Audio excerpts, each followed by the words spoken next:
డబ్బు, అనారోగ్యం, ఉద్యోగం, వ్యాపారం అప్పులతో బాధపడుతున్నారా? మీకోసమే manifesting miracles 11 days program. Hello viewers, welcome back to our channel.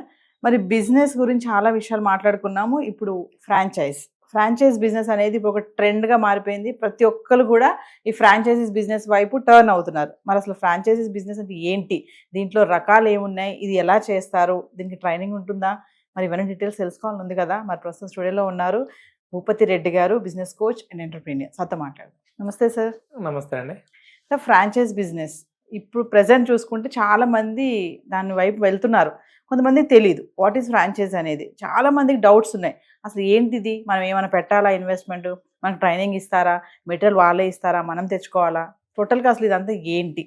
మా వ్యూవర్స్కి ఈరోజు ఫ్రాంచైజీస్ బిజినెస్ అంటే ఏంటి, దీంట్లో డిఫరెంట్ టైప్స్ ఆఫ్ కూడా చాలా ఉన్నాయి. సో వాటి గురించి ఎక్స్ప్లెయిన్ చేయండి. ఫ్రాంచైజీ మోడల్లో చాలా రకాలు ఉన్నాయండి. అసలు ఫ్రాంచైజీ అంటే ఏంటి? సో ముఖ్యంగా ఫ్రాంచైజీలో బెనిఫిట్స్ ఏంటి? ఫ్రాంచైజీ మోడల్ అంటే ఎవరైతే పర్టికులర్గా ఎగ్జాంపుల్తో చెప్తానండి. ఫర్ ఒక ఏ అనే వ్యక్తి ఒక బిజినెస్ ఒక 20 years నుంచి రన్ చేస్తూ ఉన్నాడండి.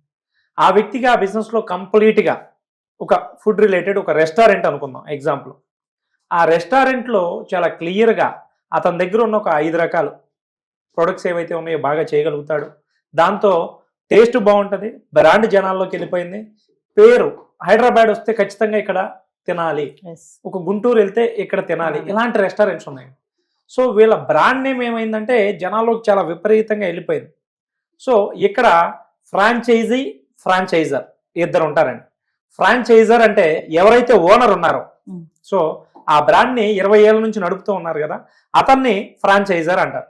ఫ్రాంచైజీ ఎవరైతే కొత్తగా తీసుకుందాం అనుకుంటున్నారో వాళ్ళు ఫ్రాంచైజీ అండి. సో ఫ్రాంచైజర్ ఎవరైతే రన్ చేసుకుంటూ ఉన్నాడో అతను ఆల్రెడీ సక్సెస్ అయ్యాడు. సో ఎలాంటి కొత్తగా స్టార్ట్ చేసే వ్యక్తికి ఏంటంటే ఏమీ తెలియదు. ఫర్ ఎగ్జాంపుల్ మనకి ఇక్కడ సక్సెస్ అయిన వ్యక్తి గురించి చెప్పాం. కొత్తగా ఒక యంగ్స్టర్ రెస్టారెంట్ స్టార్ట్ చేద్దాం అనుకుంటున్నాడు. అతనికి బిజినెస్ గురించి ఏమీ తెలియదు. ఒక 20 లక్షలు పెడతాడు, వెంటనే ఫెయిల్ అయ్యే ఛాన్స్ అనేది చాలా ఎక్కువ ఉంటుంది. ఇతనితో కొలాబరేషన్ అయితే ఇదే ఫ్రాంచైజీ మోడల్ అండి. ఫ్రాంచైజర్గా ఇతను ఏమిస్తాడు, వస్తే ఫ్రాంచైజీ అతను అసలు ఏం పెట్టాలి, ఏంటి ఆయనకి కావాల్సిన బేసిక్స్ ఏంటి.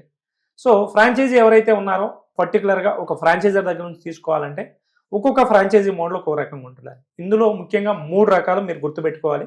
సో మన ఇండియాలో ముఖ్యంగా 2 రకాలు బాగా ఫేమస్ అండి, FOFO model and FOCO model. So FOFO model అంటే ఏంటి, ఫోకో మోడల్ అంటే ఏంటి క్లియర్గా చెప్తాను.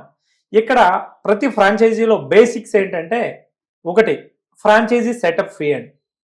ఎవరైనా ఒక బ్రాండ్ని మనకి ఆ బ్రాండ్ నేమ్ని ఇస్తున్నారు, దాంతోపాటు వాళ్ళు ట్రైనింగ్ ఇస్తారు. మేము ఫర్ ఎగ్జాంపుల్ చూడండి, ఎవరైతే సక్సెస్ అయి ఉన్నారో ఆయన బ్రాండ్ నేమ్ ఇవ్వటం వల్ల ఈయన బ్రాండ్ నేమ్ 20 సంవత్సరాల నుంచి మంచి ఫేమస్.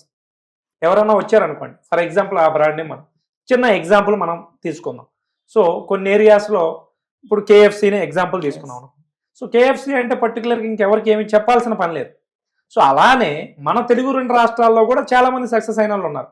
సో ఆ KFC అనే బ్రాండు, దాంతోపాటు ఫుడ్ ఏదైతే ఉందో, ప్రోడక్ట్ ఏదైతే ఉందో, ప్రతి ఒక్కటి కూడా ప్రోడక్ట్ వాళ్ళు సో ప్రతి దాన్ని కూడా ట్రైనింగ్ ఉంటుంది. స్టాండర్డ్ ఆపరేటింగ్ ప్రొసీజర్స్ అండి, SOPs ఉంటాయి. ఏదో ఒక వ్యక్తి చేస్తే ఒక రకంగా, ఇంకొక వ్యక్తి చేస్తే ఇంకొక రకంగా ఉండదు. వాళ్ళు చాలా క్లియర్గా డిఫైన్ చేస్తారు. ఆ డిఫైన్ చేసిన స్టాండర్డ్ ఆపరేటింగ్ ప్రొసీజర్స్ ఏవైతే ఉన్నాయో అది, దాంతోపాటు టేస్ట్ రిలేటెడ్, మూడోది ఈ బ్రాండ్ మేజర్ కదండి, ఈ బ్రాండ్, ఇవన్నీ మీకు ఇస్తున్నందుకు ఫ్రాంచైజీ దగ్గర నుంచి ఏం తీసుకుంటాడంటే ఒక సెటప్ ఫీ అనేది తీసుకుంటాడు. దీని తర్వాత రెండోది రాయల్టీ. ఏంటి రాయల్టీ అంటే ఏంటి, మనకి బ్రాండ్ ఇస్తూ ఉన్నాడు కాబట్టి ప్రతి మంత్ మీరు ఏదైతే ఎర్న్ చేస్తూ ఉన్నారో దానిలో నుంచి పర్సంటేజ్ తీసుకోవచ్చు. కొంతమంది ఎలా ఉంటారంటే ఫిక్స్డ్ ఉంటుందండి, మీరు ₹1,00,000 సంపాదించుకోండి, 10 లక్షలు సంపాదించుకోండి, మాకు ఇంత ఇవ్వండి. కొంతమంది ఎలా ఉంటారంటే ఏదైతే మీ వ్యాపారం జరుగుతుందో ఆ వ్యాపారంలో నుంచి పర్సంటేజ్. సో ఈ మధ్య మనం బాగా సక్సెస్ అయిన మన తెలుగు రాష్ట్రాల్లో తీసుకుంటే టీ టైం అనేది మంచి సక్సెస్ అయింది. టీలో అనేక రకాలు వచ్చినాయి, మిస్టర్ టీ అని, ఇరాన్ టీ అని, టీ చాలా ఉన్నాయి. సో మార్కెట్ అంత పెద్ద మార్కెట్ అది. సో వాళ్ళు అక్కడ ఏం చేస్తారు, ఒక సెటప్ అనేది మనకు కంప్లీట్గా ఇవ్వటం. సో ఆ సెటప్ ఇవ్వడంతో పాటు ఆ టేస్ట్ రిలేటెడ్. కాబట్టి ఫ్రాంచైజీ ఎక్స్పెక్ట్ చేసేది ఏంటి, ఫ్రాంచైజర్కి ఏమి ఇవ్వాలి. ఫ్రాంచైజర్కి సెటప్ చేసినందుకు కొంత ఫీ తీసుకుంటాడు, దాంతోపాటు ఇతనే వాళ్ళకేమి ఇస్తాడు, వాళ్ళ బ్రాండ్ ఇచ్చి టేస్ట్ దీనికి సంబంధించి కంప్లీట్ ప్లాన్ ఇచ్చేస్తాడండి. కొత్తగా ఇతనేం ప్రయోగాలు చేయాల్సిన పని లేదు. సో డబ్బులు పోతాయి అనే ఇది లేదు. 20 సంవత్సరాల నుంచి 15 సంవత్సరాల నుంచి సక్సెస్ అయిన ఏదైతే ఫార్ములా ఉందో ఆ టేస్ట్ కోసం పదే పదే కస్టమర్ వస్తూ ఉంటాడు. కాబట్టి ఇద్దరికి కూడా ఒక విన్ విన్ సిచ్యువేషన్. సో ముఖ్యంగా మీరు ఇతర దేశాల్లో కానీ తీసుకుంటే వెల్ డెవలప్డ్లో మీరు ఒక మెక్డొనాల్డ్, ఒక కేఎఫ్సి, స్టార్ బక్స్, ప్రపంచంలో బాగా సక్సెస్ అంటే స్టార్ బక్స్ అంటే 38,000 ఫ్రాంచైజీలు ఉన్నాయి ప్రపంచం మొత్తం. కేఎఫ్సి 27,000 ఫ్రాంచైజీ, మెక్డొనాల్డ్ అది కూడా 30,000 ఫ్రాంచైజీల పైన. ఇన్ని ఫ్రాంచైజీస్ ఎలా ఇచ్చారు? సో మనకి ఇండియాలో ఏంటంటే మనమే బిజినెస్ చేస్తూ చేస్తూ చేస్తూ మనమే ఏదో చేస్తూ ఉంటాం. ఈ ఫ్రాంచైజీ మోడల్ అనేది చాలా ఇంపార్టెంట్. స్మాల్ స్కేల్ ఇండస్ట్రీ వాళ్ళు కానీ ఈ లాజిక్ తెలుసుకుంటే ఫ్రాంచైజీ అనేది మన దగ్గర ఒక లాకర్ తాళం ఉండే లాకర్లో కొన్ని కోట్ల రూపాయలు ఉంటే జస్ట్ ఓపెన్ చేసుకోవడానికి ఒక కీ లాంటిదండి. ఇది చాలా మంది తెలుసుకోవాలి. మీరు ఒక వ్యాపారం చేస్తున్నారు, మీ ఏరియాలో చేసుకుంటున్నారు, మీ ఏరియాలో షాప్ ఉంది. మా అంటే మీరు రోజుకు ఒక 20,000 30,000 సంపాదించుకోవచ్చు. ఈ 20,000 30,000 రూపాయలు మీరు ఒక 20 ఏళ్ల నుంచి కష్టపడి ఒక బ్రాండ్ బిల్డ్ చేసి ఒక టేస్ట్ కోసం ఎన్నో నిద్రలేని రాత్రులు ఎంతో కష్టపడి ఒక సెటప్ చేశారు. దీన్ని మీరు లేకుండా, మీరు ఉన్నా లేకపోయినా ఇదే బిజినెస్ని మీరు ఇతర వ్యక్తులకు కూడా పంచుకోవటం వల్ల మీకు రెవెన్యూ వస్తుంది, కొత్తగా అతనికి కూడా రెవెన్యూ వస్తుంది. It's a win win situation అండి. సో ఇట్స్ కంప్లీట్లీ ఒక సైంటిఫికల్ గుడ్ వే అండి. సో కాబట్టి ఫ్రాంచైజీ అనేది ఎంత సక్సెస్ అవుతుంది. సో మనకి ఫ్రాంచైజీ ఎవరైతే ఉన్నారో సింపుల్గా మంత్లీ రాయల్టీ పే చేస్తాడు, తర్వాత ఫస్ట్ టైం మాత్రమే కడతాడు. సో ఇందులో ఇండియాలో సక్సెస్ అయిన మోడల్స్ 2 ఉన్నాయండి. ముఖ్యంగా ఫ్రాంచైజీ అంటే 5 రకాలు ఉన్నాయి. ఆ 5 రకాల్లో చాలా కన్ఫ్యూజ్ అవుతారు. 2 మనం ఎక్కువగా యూజ్ చేసేవి చెప్తాను. ఫోఫో మోడల్. ఫోఫో మోడల్ అంటే ఏంటంటే franchisee owned, franchisee operated. So franchisee ఎవరైతే ఉన్నారో ముఖ్యంగా బ్రాండ్ అనేది తీసుకుంటారు కదా, వాళ్ళే ఇన్వెస్ట్మెంట్ చేసుకుంటారు, వాళ్ళే ఆపరేట్ చేస్తారు. కంప్లీట్ పూర్తిగా కూడా వాళ్ళనే ఆపరేట్ చేసుకోమంటారు. ఫ్రాంచైజర్ ఎవరైతే ఉన్నారో ఒకసారి బ్రాండ్ నేమ్ మీరు యూజ్ చేసుకోండి బాబు, ఎలా చేసుకోవాలి ఏంటి ట్రైనింగ్ ఇస్తారు, మనం కంప్లీట్గా దాన్ని ఆపరేట్ చేసుకోవచ్చు. ఇది ఒక మోడల్ అండి. దీనికి ఎగ్జాంపుల్ చెప్పాలంటే కొన్ని మీరు స్కూల్స్ రిలేటెడ్ కానివ్వండి, అన్ని స్కూల్స్ రిలేటెడ్ ఇలాంటివేనండి. సో ఇన్వెస్ట్మెంట్ వీళ్ళే పెట్టుకుంటారు, ఆపరేట్ వీళ్ళే చేస్తారు. బ్రాండ్ నేమ్ అనేది పర్టికులర్గా ఎవరైతే మెయిన్ ఇది ఉందో వాళ్ళ దగ్గర నుంచి.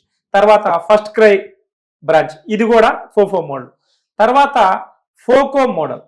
ఈ ఫోకో మోడల్ ఏంటంటే ఫ్రాంచైజీ ఓన్డ్, కంపెనీ ఆపరేటెడ్. ఇక్కడ కంపెనీ అని అంటే ఆరిజిన్ కంపెనీ అండి. ఎవరైతే ఫ్రాంచైజీ ఆఫర్ ఇస్తున్నారు కదా వాళ్ళని మనం కంపెనీ అని అంటాం. So franchise owned, company operated. దీనికి ఎగ్జాంపుల్స్ అంటే ఒక ప్యారడైజ్ తీసుకోవచ్చు, ఒక కేఎఫ్సి, ఒక స్టార్ బక్స్. ఇవి ఎందుకు వీళ్ళు ఇలా చేస్తారంటే ఇన్వెస్ట్మెంట్ పెట్టేదేమో ఫ్రాంచైజీ అన్నతను, కానీ ఆపరేషన్ చేసేది ఎవరు? కంపెనీ ఆపరేట్ చేస్తారు. వాళ్ళు దాదాపు కొన్ని 50 సంవత్సరాలు 20 సంవత్సరాల నుంచి వాళ్ళ బ్రాండ్ వాళ్ళు బిల్డ్ చేసుకున్నారు. సో మనకిచ్చేసి మనం ఎలా పడితే అలా ఆపరేట్ చేసి వాళ్ళ వాల్యూని వాళ్ళు పోగొట్టుకోవాలి. ప్రపంచంలో కొన్ని వేల ఫ్రాంచైజీలు ఉన్నాయి. చిన్న ఇష్యూ వచ్చినా పెద్ద న్యూస్ అవుతుంది. కాబట్టి వెల్ ఎస్టాబ్లిష్డ్ బ్రాండ్ ఏవైతే ఉన్నాయో ఈ మోడల్లో ఉంటాయి. వాళ్ళే కంప్లీట్గా హైర్ చేసుకుంటారు, వాళ్ళే ట్రైన్ చేసుకుంటారు, వాళ్ళు ఏ విధంగా కావాలనుకుంటున్నారో ఆ విధంగా ట్రైన్ చేసి వాళ్ళే కంప్లీట్ చేస్తారు. అయితే ఇక్కడ చాలామంది మనం ఫోఫో మోడల్కి వెళ్ళాలా, ఫోకో మోడల్కి వెళ్ళాలా.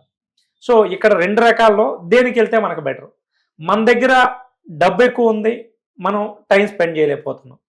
ఇన్వెస్ట్ చేయగలుగుతానండి, నేను టైంని స్పెండ్ చేయలేను. మీరు అప్పుడు ఎలా వెళ్ళాలంటే ఇక్కడ ఫోకో మోడల్కి వెళ్ళాలి. కంపెనీ ఆపరేట్ చేస్తుంది, మీరు డబ్బులు పెడతారు. కేఎఫ్సి, ప్యారడైజ్ జస్ట్ సింపుల్గా మీరు కొంత ఇన్వెస్ట్మెంట్ చేశారు, వాళ్ళే వస్తారు, వాళ్ళే సెటప్ చెప్తారు, వాళ్ళే ట్రైన్ చేసుకుంటారు, మీకు మంత్లీ ఒక ఇన్కమ్ వస్తుంది. This is the best. కొంతమంది ఏంటంటే లేదండి, నేను ఫ్యూచర్లో ఒక 5 years 6 years తర్వాత నేను ఏదైనా బిజినెస్ చేయాలి, నేను నేర్చుకోవాలనుకుంటున్నాను, నేను బిజినెస్లో ఆపరేషన్స్ ఎలా ఉన్నాయి, ఈ ట్రైనింగ్ ఎలా ఉంది, ఇవన్నీ నేను తెలుసుకోవాలనుకుంటున్నానంటే మీరు ఫోఫో మోడల్లోకి వెళ్ళండి. Franchisee owned, franchisee operated. మీకు బేసిక్గా ఇక్కడ ప్లస్ ఏంటంటే మీరు చూస్తారు ఆపరేషన్స్ ఎలా జరుగుతున్నాయి, రోజు డే టు డే ఎలా ఉన్నాయి, సేల్స్ ఎలా అవుతున్నాయి, ఎంత ఇన్వెస్ట్మెంట్ అవుతుంది, ఏమవుతుంది. ఒక కంప్లీట్గా ఒక 5 years 6 years తర్వాత మీకు ఏదైనా ఒక ప్యాషన్ ఉంటే మీరు కూడా ఒక కొత్త వ్యాపారాన్ని స్టార్ట్ చేయడానికి ఒక అనుభవం వస్తుంది. కాబట్టి ఇదండి ఫ్రాంచైజీ మోడల్లో కంప్లీట్గా ముఖ్యంగా ఎంత ఈజీ ప్రాసెస్ అంటే, అయితే సెలెక్ట్ చేసుకునేటప్పుడు మీరు మంచివి సెలెక్ట్ చేసుకోవాలి. కొంతమంది ఏంటంటే ఈ బ్రాండ్లో టేస్ట్ ఉందా లేదా, ఆ టేస్ట్ అనేది ఉండాలండి. ఎవరైనా ఎండ్ ఆఫ్ ది డే ఏంటంటే ప్రొడక్ట్ తింటే మళ్ళీ తినాలి. కేఎఫ్సి పదే కేఎఫ్సి అంటున్నారంటే ఆ టేస్ట్ అనేది. సో చిన్న రెసిపీ, ఎప్పటి నుంచో ఉన్న ఒక కోకోకోలా అప్పటి నుంచి ఇప్పటి వరకు కూడా అదే బ్రాండ్, కొన్ని లక్షల మంది ఎంత ఇదిగా కేఎఫ్సి కూడా అలా. కాబట్టి ఆ రెసిపీ అనేది మీరు ఇది చేయాలి. మనం కూడా ఒక బిజినెస్ని ఫ్రాంచైజీ మోడల్లో చేయొచ్చండి. మేము ఒక ఫుడ్ రిలేటెడ్ బిజినెస్ని మేము కూడా ఫ్రాంచైజీ మోడల్లోకి తీసుకెళ్ళాం. టాకోస్ అని చెప్పేసి ఒక ఫ్రాంచైజీ మోడల్లో మేము ఇచ్చాం. ఇది సక్సెస్ ఫార్ములా. కాబట్టి ఎవరైనా కానీ స్మాల్ స్కేల్ ఇండస్ట్రీలో మీరు ఆల్రెడీ సక్సెస్ అయి ఉంటే సో మీ బిజినెస్ని మీరు ఫ్రాంచైజీ మోడల్గా చేసుకోవచ్చు. అలా చేసుకుందాం అనే వాళ్ళకి కూడా మనం కొంత అడ్వైజ్ ఏం చెప్పాలనంటే, ముఖ్యంగా 3 రకాలండి. మన దగ్గర ఉన్న ఏదైతే సక్సెస్ అయిన బిజినెస్ ఉందో దాన్ని కంప్లీట్గా స్టాండర్డ్ ఆపరేటింగ్ ప్రొసీజర్స్ నేను ఇందాక చెప్పాను. ఒక మన మాస్టర్ వచ్చాడు, ఆ చెఫ్ ఉంటేనే అలా టేస్ట్ ఉంటుందండి, ఇంకొకరు లేకపోతే ఉండదండి. సో ఎలా ఉండాలంటే ప్రతి ఒక్కళ్ళు ఆర్డినరీ పీపుల్తో ఎక్స్ట్రాడినరీ రిజల్ట్ ఉండాలి. సిస్టమ్ ఓరియంటెడ్ ఉండాలి, పర్సన్ ఓరియంటెడ్ ఉండొద్దు. సో ఎవ్రీథింగ్ రిటర్న్ పూర్వకంగా ఉండాలి. ఎవరు వచ్చినా కొత్తగా ఒక వ్యక్తి వచ్చాడు, కంప్లీట్గా వాళ్ళకి లాంగ్వేజ్ ఇచ్చేస్తారు, ఇంగ్లీషా తెలుగా అయింది. అక్కడ చూడటం యాజ్ అట్ ఈజ్గా ఉన్నది అప్లై చేయడం, ఎక్కువ చేయాల్సిన పని లేదు, తక్కువ పని, యాజ్ అట్ ఈజ్గా ఉన్నది ఉన్నట్టుగా చేయటం. సో ఇదండి ఫ్రాంచైజీ మోడల్లో కంప్లీట్గా డీటెయిల్ అయితే చాలా మందికి చాలా క్లియర్గా అర్థమవుతుంది అనుకుంటున్నాను. ఫ్రాంచైజీ బిజినెస్ అసలు ఎలా ఉంటుంది ఏంటి చాలా బాగా ఎక్స్ప్లెయిన్ చేశారు. రైట్. సుమన్ టీవీలో మీ పర్సనల్ అండ్ బిజినెస్ ప్రమోషన్స్ కోసం కింది నెంబర్కి కాంటాక్ట్ చేయండి.